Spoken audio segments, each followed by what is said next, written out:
Hi, and welcome back to the Fenzi Pet Professionals program. This is the follow-up video for the workshop Dogs on Leashes, Relaxed, Not Reactive. My name is Amanda Boyd, and I'm based in Western Washington. My business is called Sidekick Dog Training. I was really pleased to see the number of people that took this workshop and how engaged everyone was in the quiz process and the question process. I did get quite a few questions, and for the video today I'm going to dive in to your questions first, and then later in the hour I will be going over some of the quiz answers and feedback that I got. So question number 1, the student asks, if you've been working hard on a leash reactive dog and they are doing very well, making eye contact with you, no lunging or barking, will it ever be okay to allow them to meet on leash? I worry that it would backtrack their progress, but at the same time, I wouldn't want to just allow them to go off leash immediately to play, right? If a dog is on leash and the dog reacts, so you guide them away, is that leash pressure making it worse? All right, so those are two very good questions. Here's what I would say. If you are going to introduce two dogs and you're not sure how it's going to go, I do think a leash walk would be a good place to start, but I would suggest a side-by-side or parallel walk at a distance. So it helps if you can meet in an open space like a field or a very wide trail. Perhaps one student could be on one side of the street and one student could be on the other side of the street, and just walk side by side and continue some of those great exercises that you have, making eye contact with you and not being reactive. And then as the dogs get comfortable, you can gradually move closer, and if they get uncomfortable, you can move away. I do think if you're going to transition to on-leash greetings, that it's smart to use the barriers like I used with some of the dogs in the videos. I also think it might help to use a fake dog at first, so have the dog and the handler practice their greeting ritual with a fake dog. That way everyone can relax, and I do find that the stuffed dogs give a pretty good read on how the dog is going to react to a real dog, at least the first time. Then they usually figure out it's a toy or just a very strange dog. I also think that you should make it the default that the dog does not interact. So I would say for every time that you have the dog go through the greeting ritual with another dog actually making contact, I would do 3 or 4 more repetitions where the dogs simply stand or sit in proximity to each other and do not meet. So that's a way to break up that expectation that we run into when the dogs start to expect that they're going to meet other dogs on leash. And so I think breaking that up is really, really important. Don't make a pattern out of it. Keep the dog guessing whether or not they're going to say hi or not, with a default to not saying hi. Yes, the leash pressure can certainly make it worse, and that's why with the U-turn, I think it's really important to have the student move away quickly and effectively and to minimize that tight leash. So standing still with a tight leash is definitely a recipe for disaster, but if the person can move quickly and keep moving through that pressure, usually the damage is minimized, and we're going to get into that a little more as we go along. But thank you for those great questions. How do you address the real world off-leash dogs, my dog is friendly, running at your clients and their dogs when working on a loose leash, or when an off-leash dog has an e-collar and doesn't get stopped before getting to your client and dog? And then what about if your dog is off leash and runs to greet a dog that is on leash? Any advice? All right, so those are 2 wonderful questions, and they come up a lot in the reactive rover world. I think the number one thing to consider is to just be careful about where you walk and when you walk, and try to pick places that dogs are not likely to be off leash. So if you know that there's dogs running loose at a park, even though it's not technically an off-leash park, it might be kind of futile to go up against that, and I would just find a different spot to walk where people are keeping their dogs on leashes. I find when there's a park that's near a busy street or is in kind of a more urban, suburban area, people might keep their leashes on more because the dogs could get into the street or could run off to somebody's house. So that might be something to look for. Also, a wide open space where you can really see ahead and really see what's coming. So when a dog is running towards me, if I have my dog with me, the first thing I'm going to do is communicate to the other human. So I'm going to say, please call your dog. We don't want to meet.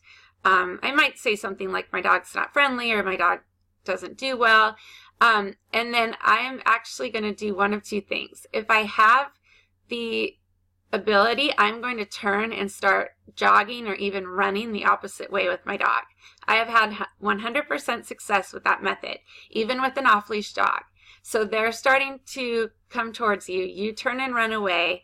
Their owner is now hopefully calling them. And even if the dog's not coming, there's some conflict there where the owner's calling and the owner may sound nervous now that you've said your dog is not friendly, and so you're running off in the other direction, and the dog will usually falter and will start to slow, and then will kind of choose to go back to the owner. Now, if you can't move, if you can't get away, I would step in front of my dog, and I use my mean mommy voice. I say, no, go home, stop, don't, go home, and I just stand and lean towards the dog with my hand out and just tell it to go home. Again, the owner is calling the dog at this point, and you are not very pleasant at this point, and so you're hoping that the dog will choose to go back to the owner. I've also heard in these cases of throwing a handful of food at the dog. So since you have a reactive dog, you're probably walking around with lots of high-value treats, so you could grab a handful and toss them at the other person's dog. It's not a bad idea to carry a product such as Spray Shield. Spray Shield. You can get this online on Amazon, and it's a citronella spray that you can use to deter unwanted dogs from approaching. I'm also glad that you mentioned the e-collar, because I think there's a myth in dog training that treats are not foolproof, especially for a recall in an emergency, but an e-collar is. And I've had my fair share of dogs with e-collars not come back to the owners, just as same as an owner that has trained with positive reinforcement. So I don't think that any collar is foolproof in terms of the recall. Every time you're taking your dog off leash, you're taking a calculated risk based on your dog and the environment and your training history, but there's no real way to guarantee that the dog will not run off. There could be a herd of squirrels, there could be an earthquake. You never really know, but you're always taking a calculated risk with that. With the running away from the other dog scenario, the other thing that helps is if the dog does happen to catch up with you, he will at least sniff your dog's bum and not come face to face with your dog, which causes a lot of conflict. And so that's another reason I really like that method. Now, if your dog is off leash running to meet, I again will try to communicate with the owner, like, here comes my dog, or let me try to call him, or do you want me to call him? Is your dog friendly? Kind of asking some of these questions. But as the greeting's happening, I'm going to use a lot of jolly talk. I'm going to say, oh, what a good boy, you made a friend, such a good dog, yay, and hopefully make my dog's emotional state a cheerful one. And then I'm also going to be trying to call my dog. So I'm going to be doing recall.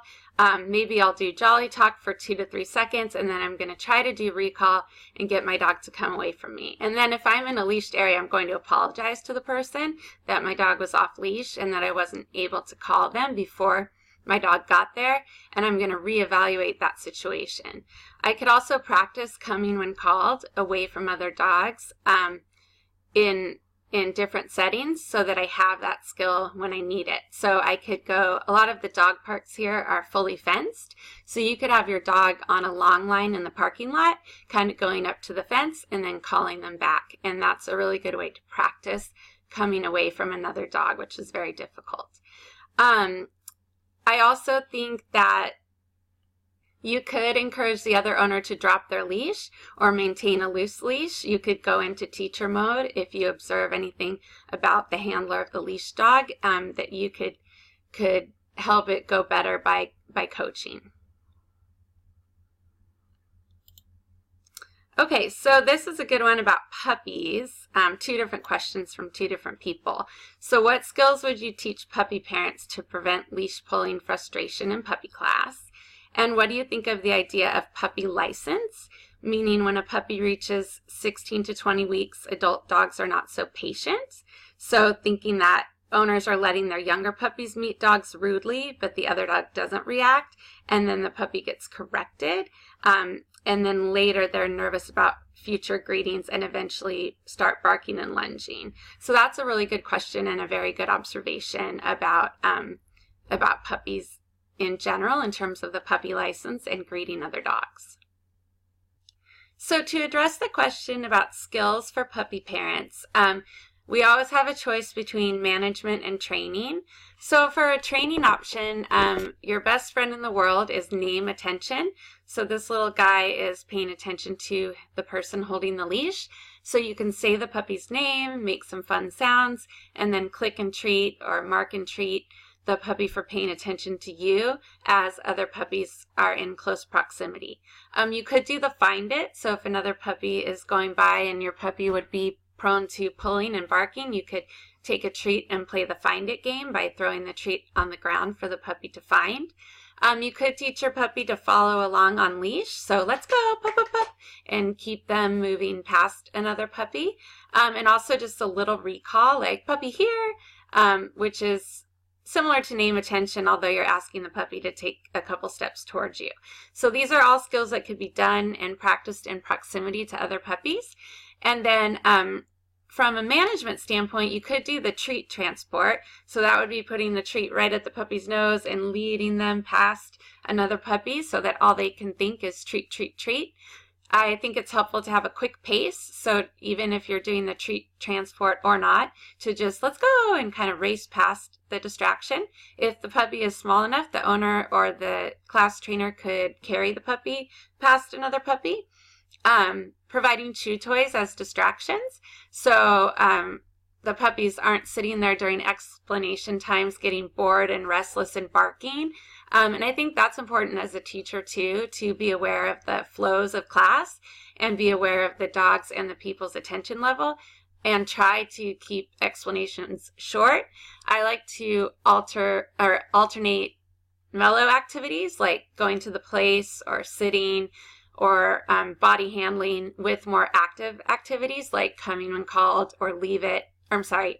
Loose leash walking. Leave it would be more of a calm exercise. So I kind of try to regulate my class energy so that it goes up and down, especially for puppies. So this little puppy's on the mat. He's paying attention to his handler. So that would be downtime where access to other dogs is not allowed.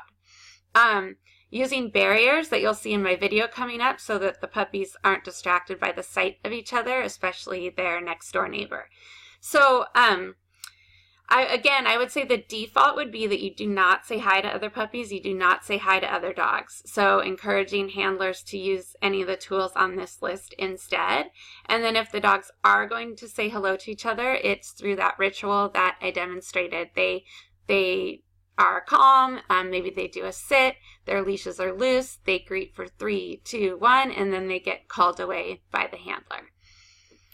So when I am ready for the puppies to play, I have a ritual I follow in my classes. My students probably recite it in their sleep.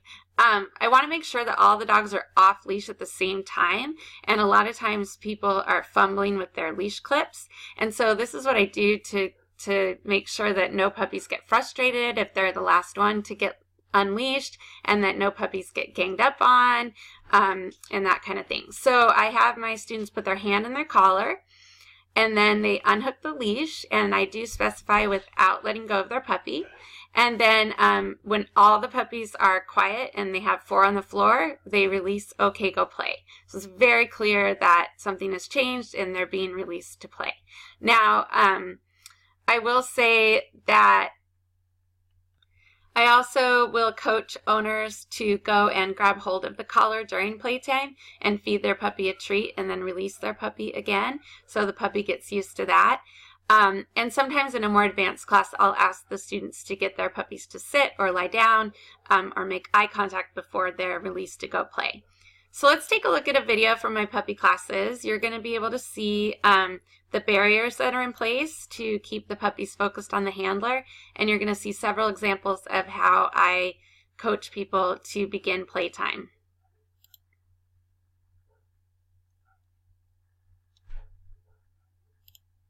stimulation, I want you to put your hand in your collar. And then without letting go of your puppy, I want you to unhook your leash. And when everybody's ready and quiet, and 4 on the floor, on your mark, get set. Okay, go play! Read my mind. Woo! I want to make sure all the puppies are off leash at the same time. So what I want you to do is hold on to your collar or harness without letting go of your puppy. Unhook your leash. And then we'll say on your mark, get set. Okay, go play. Good. Good. Good job. If the puppies jump, we're going to ignore. All right, I want to make sure both of the older puppies are off leash at the same time, so you can put your hand in their collar. And then without letting go of your puppy, unhook your leash. And we'll say on your marks, get set. Okay, go play. Let them go. Good. Oh, let's visit the people. Hi, Pepper. Are we going to do this again? Oops. All right, so 9 times out of 10, it is pretty anticlimactic when you actually let go of the puppies. And again, that's because I'm making sure they're calm and quiet before they're let to go play. So that also is going to reduce any leash frustration or reinforcing of unwanted behavior. They're never going to be let loose to play or to greet another puppy if they're squirming or barking or lunging or anything like that. So I hope that answers the question for puppy owners. Oh, the puppy license. That's a really good point. I hadn't really thought of that. And I think my bottom line is that I am going to be incredibly careful when I consider introducing my impressionable puppy to a dog. These are going to be dogs that I've picked out, friends' dogs, my own dogs, family dogs that I know. These are going to be other puppies in puppy class. I'm going to speak up in class if I'm not comfortable with how my puppy's interacting. So I guess if you're letting your puppy go up and jump on other dogs' heads and practice that rude behavior, and then they do get corrected, that will be a little bit of a shock to them. I think it's important to balance off-leash and on-leash time, because the puppy's going to realize that they also get corrected off-leash, and so hopefully they won't just discriminate to on-leash gradings to be worried about or frustrated by or scared of. And so also just making sure that they have a lot of positive experiences with other dogs on and off the leash, so that when they do start to get some negative feedback from other dogs, it's not their defining moment. It's just a piece of information to help guide them. But bottom line, be really selective about the dogs that you introduce your puppy to. And I kind of make an offhand joke. If I see something in class, I will say, you know, let's not do that. Let's do this instead. Otherwise, you're going to have to come see me in Reactive Rover in a few months. And I kind of make a joke out of it, but really letting them know that the handling that they're doing could lead to their dog becoming leash reactive later on. Okay, so what counter conditioning should be done after a dog has a negative on-leash experience, and in what time frame should it start? So I just left the questions as they were written, so there are some typos and missing words here and there, but I just left them as written. I didn't want to try to interpret anything. So yeah, I think counter conditioning is incredibly important. The idea of the open bar and the closed bar. So if your dog has had a negative experience with another dog, you can start a program where you have dogs at a distance, and when the dog is in the presence of your dog and your dog is aware of the other dog, you feed treats and talk happily and or praise, play with a favorite toy, and then when the dog's out of sight, that stops. So that will create a predictive relationship that the dog sees another dog and good things start to happen, good feelings start to happen. I'm not sure about when. I think it would probably take a day or so for any negative encounter to kind of wear off in terms of the stress reaction in the body. So I might wait a day or two, but then I would start right away to try to get my dog past the incident that they had. And I think it depends on how severe it is as well. So I'm going to show you a chart for counter conditioning made by Grisha Stewart in one of her books. And so it says, if you have a barking or scared dog, counter conditioning and desensitization is pairing the monster with very good things.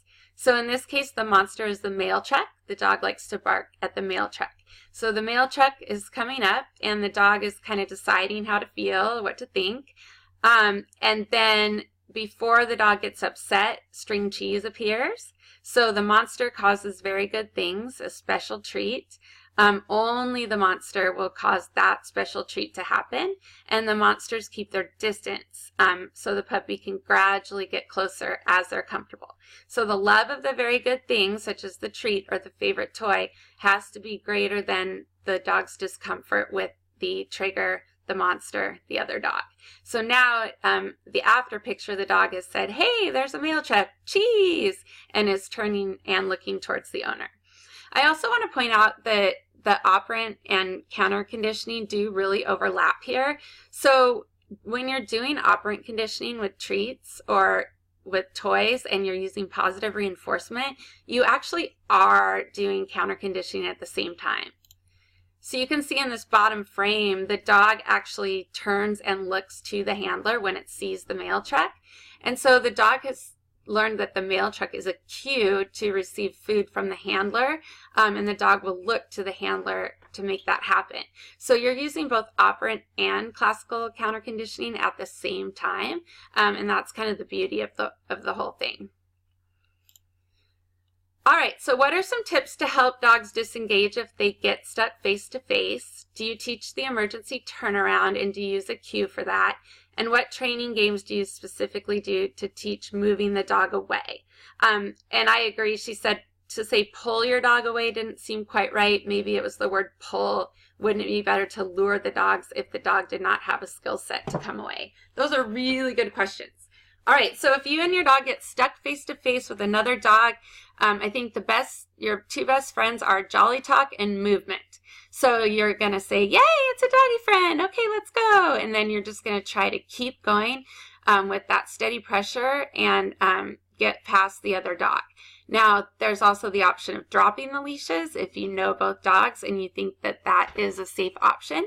There's also the option of circling. So kind of starting a little circle instead of walking completely away. But just using a calm voice, maybe taking a deep breath in for 3 seconds, hold for 3 seconds, out for 3 seconds. Channel your inner yoga instructor. I do that a lot with my Reactive Rover students. So yeah, the U-turn is really important as well, and I do teach that, and so I'm going to replay the video from the original workshop.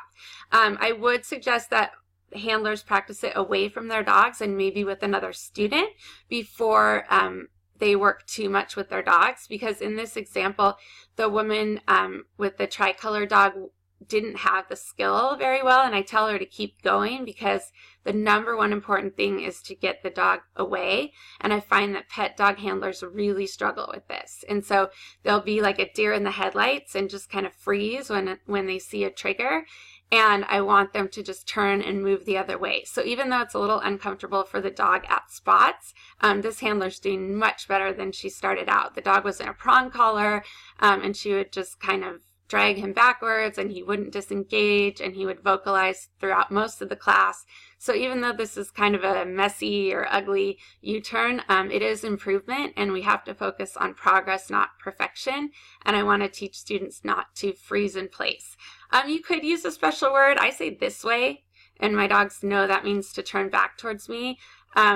Oftentimes I will tell handlers to pick whatever rolls off their tongue, and we'll have a little joke about using profane words for that because they see another dog and they say, oh, drat, and then turn and move their dog away. So people tend to come up with their own cues.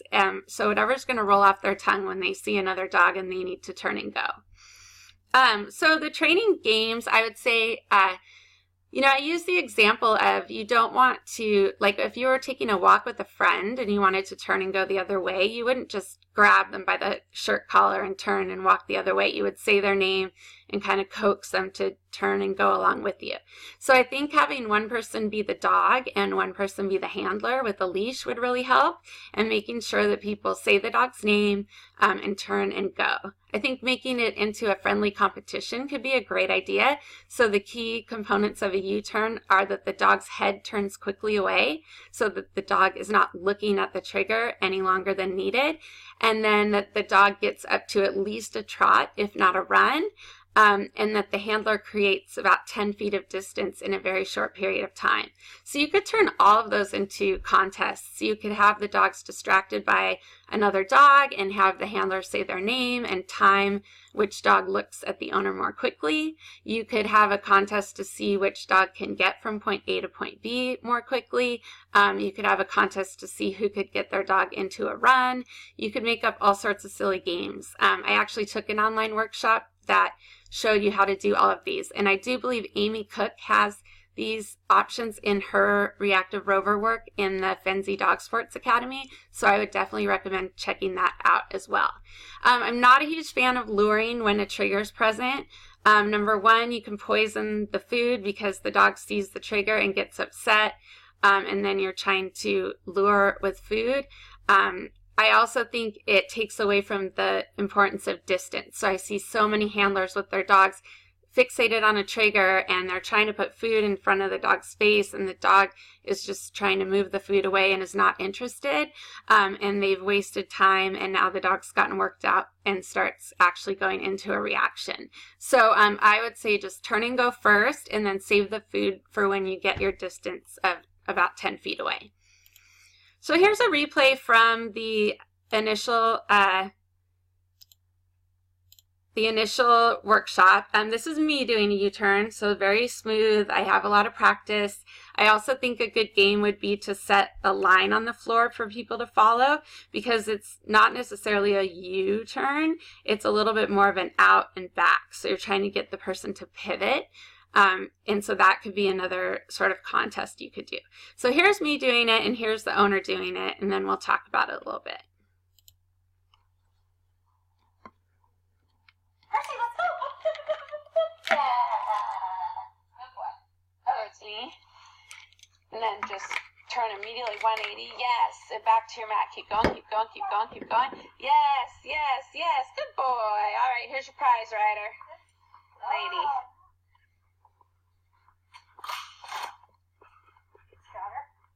Nice.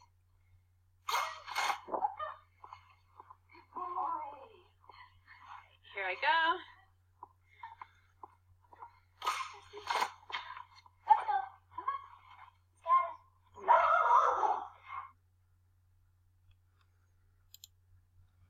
Okay, so I really commend both of the owners there, the handlers. You have to remember that this is very stressful for them. Being in a Reactive Rover class is super stressful, and they've had a lot of negative experiences with their dogs, and so kind of meeting them where they are. So like I said with the tri-collar dog, he was originally on a prong collar, and you can see in the coaching, she doesn't say his name and warn him of the turn, so he's caught off guard. But I can tell she's really concentrating on what she's doing and trying to do a good job. And so I kind of let that go. And you do see that the second one is much smoother, much better. The dog is not pulled as hard back to where he started. And the dog's name is Ryder. I messed up.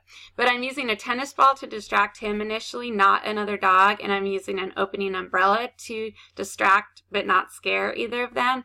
So the handlers can practice a little bit of urgency in their turning. You'll notice in the second examples, both handlers do a scatter. So that's a form of the counter conditioning. So the dog is quickly moved away from the trigger to a safe place, and then the food appears as a, it's to get the dog's attention to the ground instead of the trigger, and also to pair that trigger with something positive. So let's take one more look, keeping all of that in mind. Percy, let's go! Ryder. Good boy. Oh, it's me. And then just turn immediately 180. Yes. And back to your mat. Keep going, keep going, keep going, keep going. Yes, yes, yes. Good boy. All right. part I really wanted to talk about, which I think, again, it's not pretty, but this is what these people are facing out in the real world. Their dog is becoming fixated and locked on to a trigger and is moments away from becoming reactive, and they need to be able to turn and go away. And it's really hard for people. And as you see, she never really yanks on the dog, but she does keep going, and she keeps that gentle pressure going. And that's how she gets him safely away. And she gets to the point where he disengages from me and actually engages with her. And then I threw a little pre-mac in where he was able to get the ball after he did that. Here's your prize, Ryder. Lady.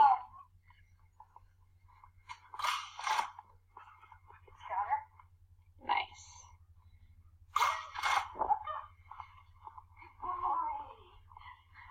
Here I go.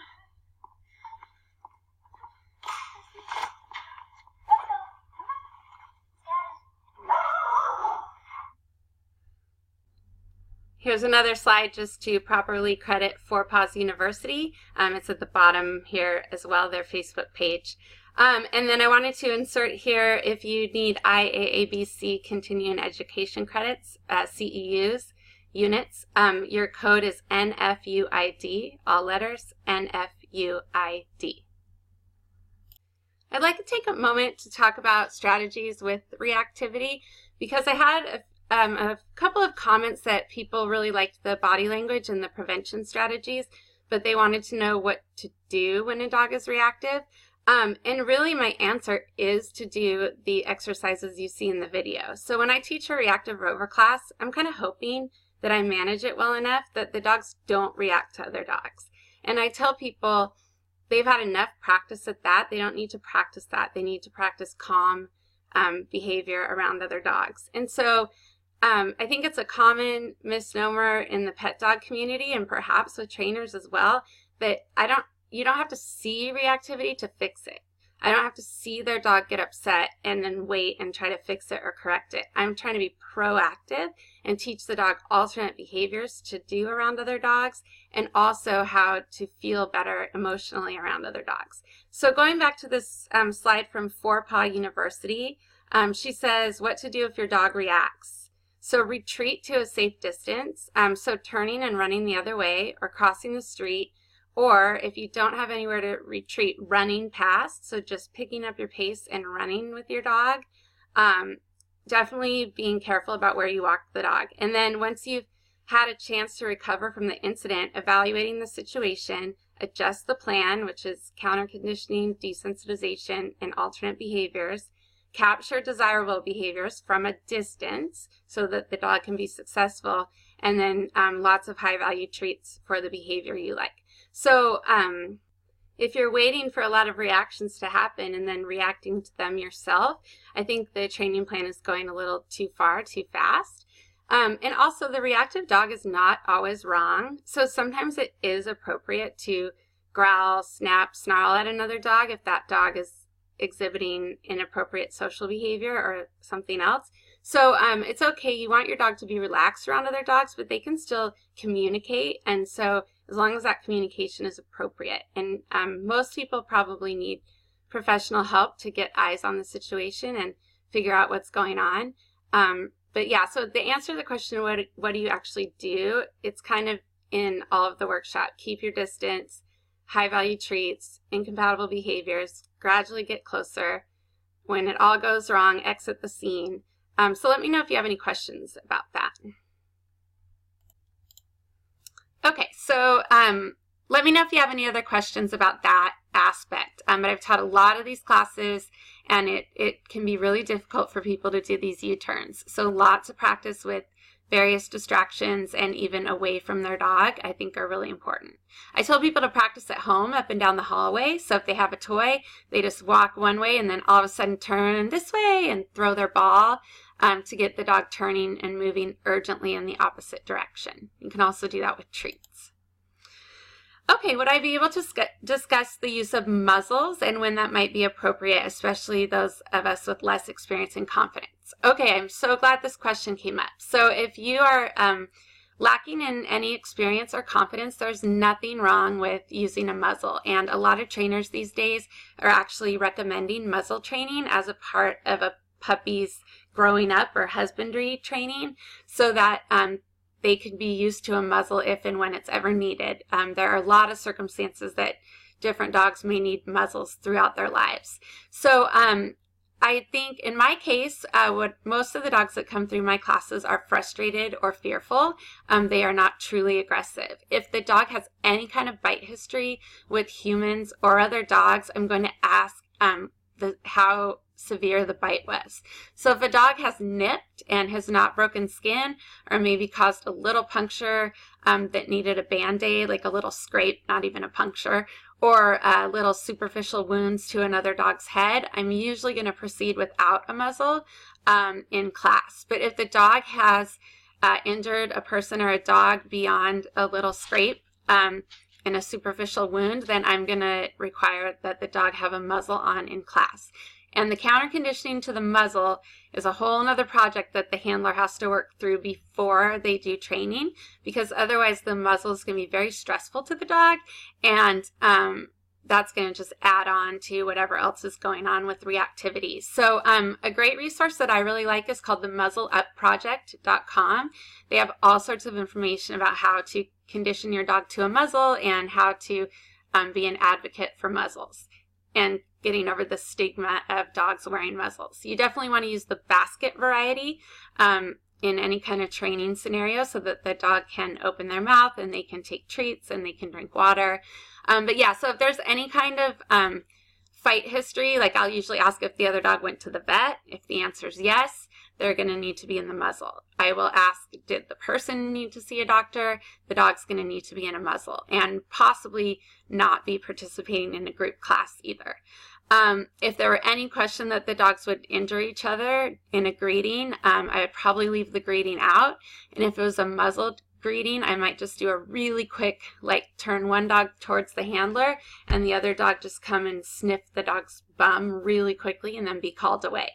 But yeah, so when in doubt, use a muzzle and make sure you get the information. So they're either going to know that their dog has made contact without causing injury, or they're going to know the dog has made contact and has caused injury. So that's no muzzle, muzzle. Then they may not know. So if they don't know, you need to proceed with caution because you need to assume that it's possible that this dog could bite and it wouldn't be a bad idea to condition it to a muzzle. I really like this question, so good looking out here. You noticed I used examples from both Reactive Rover classes and Control Unleashed.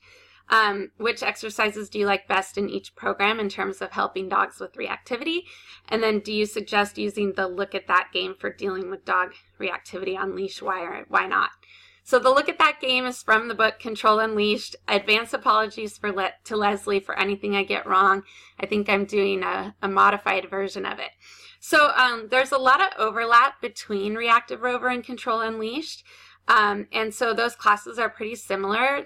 Here's the difference. When I put people into a Reactive Rover class, they're going to be behind a visual barrier for the duration of the class and come out to work on exercises in a really controlled way, one at a time. So those are dogs that have, they need to be at least 20 or so feet away from another dog to not be reactive, and so they're reactive in closer proximity. I want dogs that can be easily distracted with a treat or a toy between about 20 and 40 feet from another dog, and but it's a lot more controlled, and it's for dogs that are more reactive. If the dog can be in a classroom setting with other dogs, then the Control Unleashed could be a good option because it's not quite as micromanaged, although it is micromanaged. But the dog can be in a room and see a few other dogs at a distance. And then you can work through the Control Unleashed exercises. And I usually start with some sort of barrier for that class as well. So the Reactive Rover contains more of the U-turn, the find it, the counter conditioning. There's another dog, have some treats on the ground. So there's another dog, find it. There's another dog, find it. The Control Unleashed program that I do follows Leslie's book pretty closely. So a lot of attention exercises, a lot of leave it, a lot of recall, a lot of relaxation, so that the dog is learning to be calm and focused on the handler around other dogs. Both classes, I do really go at the dog and handler's pace, and everything is really tailored for that particular team. And I find that people create really nice support systems in class. Yes, from Control Unleashed, I very much like the look at that game. I'm not sure I'm doing it as it was intended. I usually have students use the term check it, like check it out, or where's the dog? And yeah, I encourage the dog to look at the other dog and get clicked or get marked, yes, and then look back at the handler. So if you remember the example from the Weimaraner in the original workshop, I'll show in a minute, she was doing the look at that game. And the owner, I don't think, was giving a cue because the dog was really fast, but she's marking when the dog sees the other dog that I'm walking, and then the dog looks back at her for the treat. So I think it's great. I've found that dogs start to tell the owner when there's a dog. So they'll see a dog and they'll look at the owner, and they're telling the owner that they see a dog, and they've gotten that from the look at that game. So I think that's very, very valuable. Here's the video of the Weimaraner.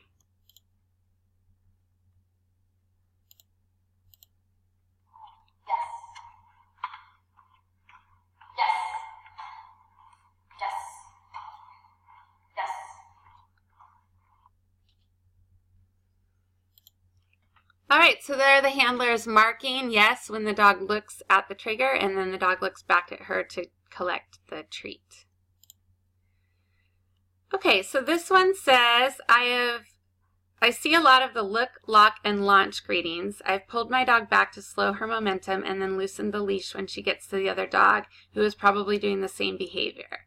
To combat this, I don't allow my dog to greet on our walks, and I have a much calmer dog now. Do you have any suggestions to work on this? Barriers, CGC style greetings. And then if you've been working, I think we talked about this one earlier. Yeah, we went over with this one earlier, but it does tie into this as well. Okay, so yeah, I think a default of not greeting other dogs is really good. So using leave it, this way, let's go.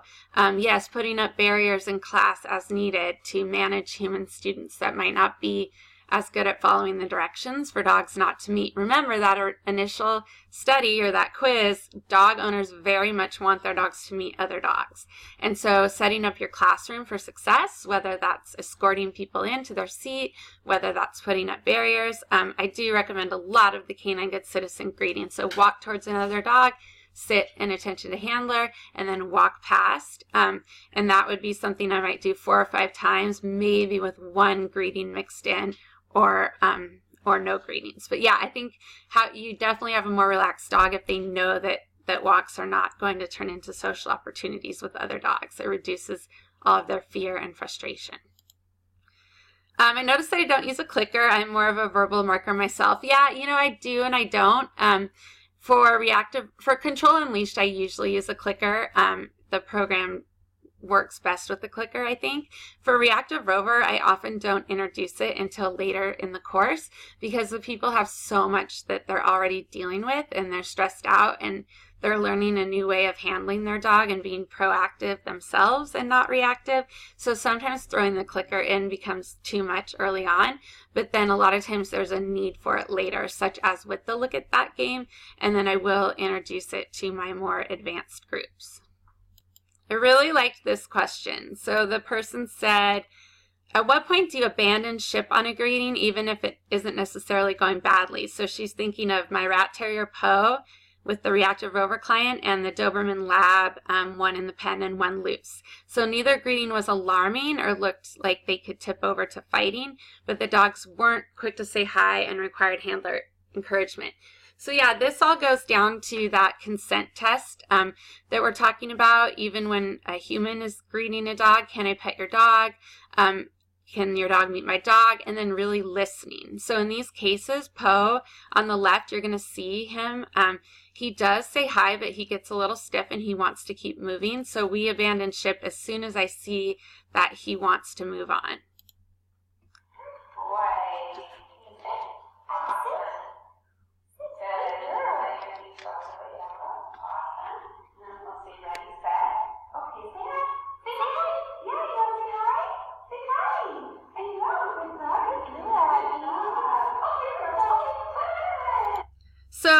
Abby, the little dog on the right, really does want to say hi, but Poe, the dog on the left, really doesn't.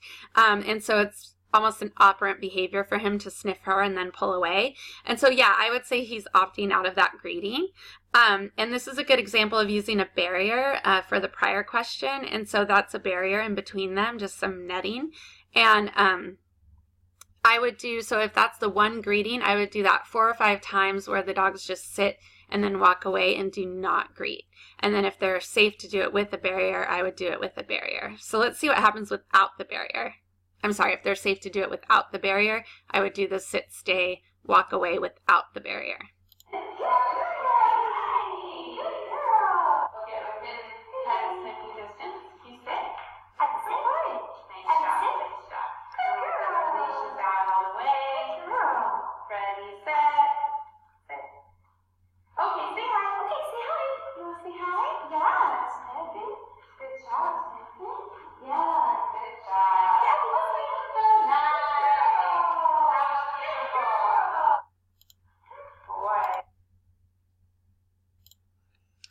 Okay, so yeah, I think I probably abandoned ship.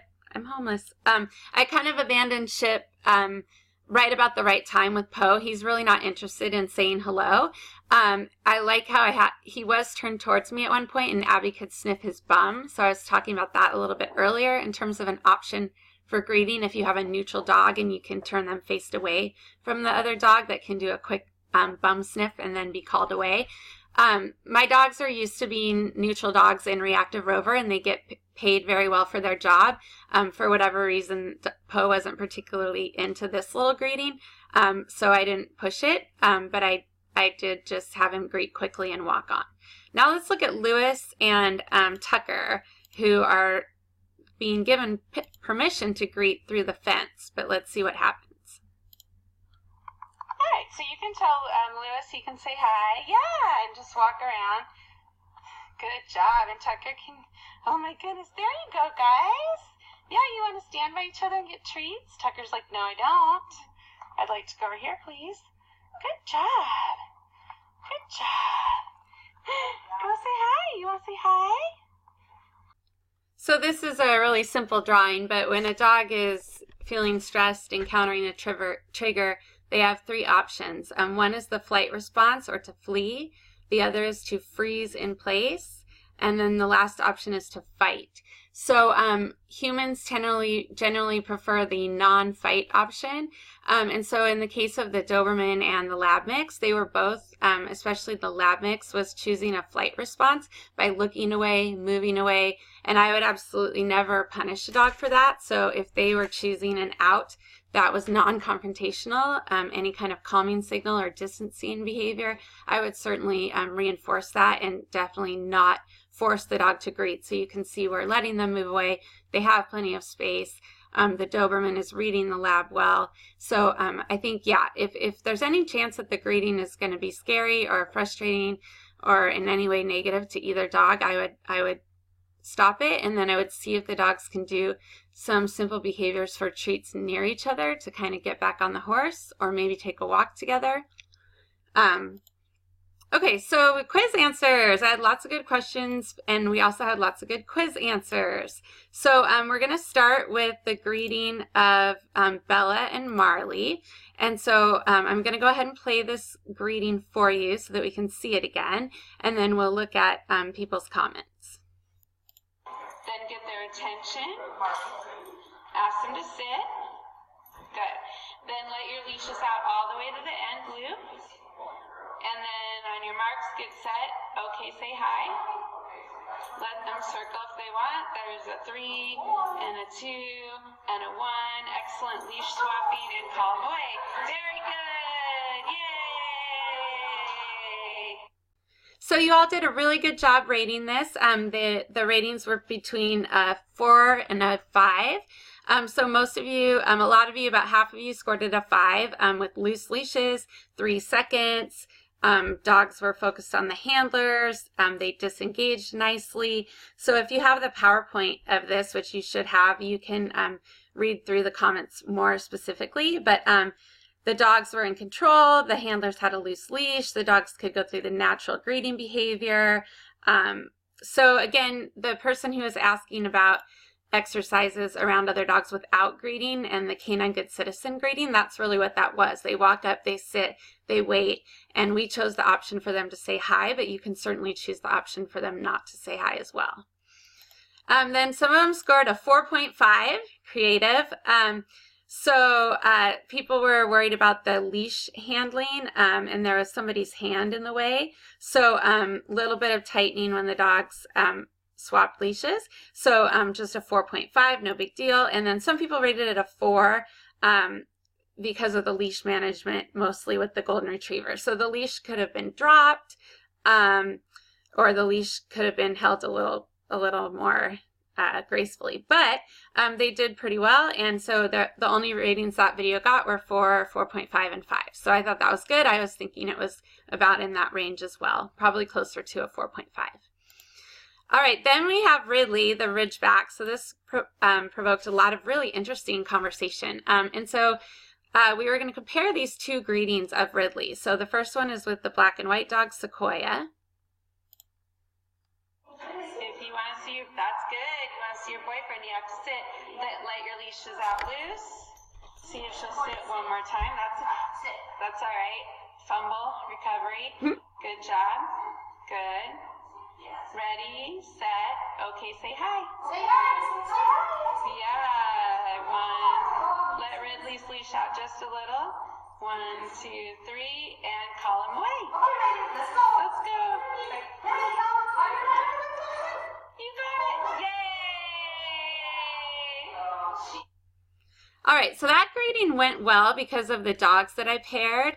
But yeah, a lot of you commented, and I agree, the Ridgeback, Ridley, his leash is tight as he comes in to greet. He kind of rushes up and stands over Sequoia, and she's a pretty easygoing female, so she adjusts to that. But if Marley were meeting another confident male or even a confident female, I don't know that the grading would have gone as well because he rushes in and arches his head over her shoulder, and they do maintain some of that face-to-face contact, and then it's really hard to get Ridley to come away. So that's when she was waiting for him to give in to the harness pressure, and that's fine, and we know him well enough to wait that out. But that's one of those cases where I would just encourage the person to keep moving, and then that could be used as an assessment of skills to point out what needs to be worked on. And then we have the second greeting with the brown dog, Bella. And you're just going to walk towards each other and then tell them okay and loosen your leashes as they meet. Yeah, let your leashes out. Yeah, good. Flirty boy. Flirty, yes. There's the last name. Okay, and call him away. Very good. Yeah, very good. Woo-hoo! All right, and that's a nice little example of progress being made after a repetition. So I think the second one was better, and most of you thought so as well. The leash was looser, the dogs were able to sniff and circle a little more naturally, and he was easier to call away. So I think what we would focus on with Ridley is that the behavioral observations were that the leash was tight a lot of the time. He was a little overbearing with his forward stance and his arched chin over the dog's back. And then he seemed assertive, but he also seemed playful. I talk about him being flirty. He has the flirty ears and kind of the bouncy movements. So the skills that the handler could come away from to work on with Ridley in the presence of other dogs and not would be a loose leash. And a lot of you noticed that she seemed nervous to let the leash loose, and I totally agree. He's a big dog, and I don't think she's had any negative reactions with him, but I do think she's nervous about letting the leash loose. So loose leash around distractions, recall to the owner, so having a word here or pizza or now or whatever for a jackpot recall to be able to call him away and move away without delaying so long. Someone recommended the nose touch, so nose touch to hand, dog to human, so that she could get his attention back to her. So that would be a good way to break up that face-to-face contact. And then other options may be out there as well. So those were the skills I would focus on with her. And then I really like this insight that somebody said. They said if the owner wasn't able to allow for slack in the leash after multiple attempts, maybe she's nervous and that feels out of control. And if her dog is friendly, which he is, it might be good to have her drop the leash completely. during training, assuming it's safe, so she can see that her dog is going to be okay with the other dog, then she might have more confidence to give him slack in the leash in situations where it really matters. I thought the other owners did a pretty good job. In the first video, the black and white dog started with some tension on the leash, but it was quickly eliminated. Okay, so I agree, that's a wonderful option. If we've assessed it and we agree that it's safe and likely to go well, we could have Ridley meet off leash, and that could alleviate some of her stress. I also thought later that I could have had her meet with the fake dog, and that's a way that people can relax, because it doesn't matter what their dog does, it's just a stuffed dog that they're interacting with. Okay, I wanted to review question 10, which of the following is not an ideal way for dogs to meet? So the options on this one were off leash in a fenced yard, taking a walk together, doing a training session together, or taking a ride together in the car. And the correct answer was not the best way to greet would be taking a ride in the car.